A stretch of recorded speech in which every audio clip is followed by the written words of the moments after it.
యవనస్తులు ఏదో అనుకుంటున్నారు, మీరు ఇప్పుడు ఎంజాయ్ చేద్దాము తర్వాత చూద్దాము అనుకుంటున్నారు.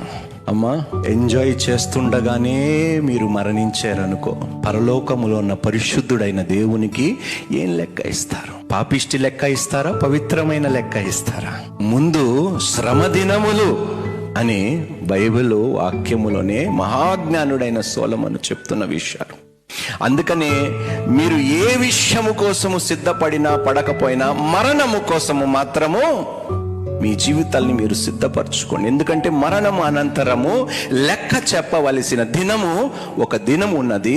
ఆ తీర్పు పొందుకున్న తర్వాత నువ్వు నిత్యము పరలోకములో బ్రతుకుతావా, నరకములో బ్రతుకుతావా అనేది నువ్వు నిర్ణయించలేవు, ఆయన నిర్ణయించబోతున్నాడు. కాబట్టి ఆయన నిర్ణయానికి తగ్గట్టుగా భూమి మీద అనుగ్రహింపబడిన సమయమును బట్టి నువ్వు బ్రతికేవా లేదా నీవు గ్రహించు, తెలుసుకో.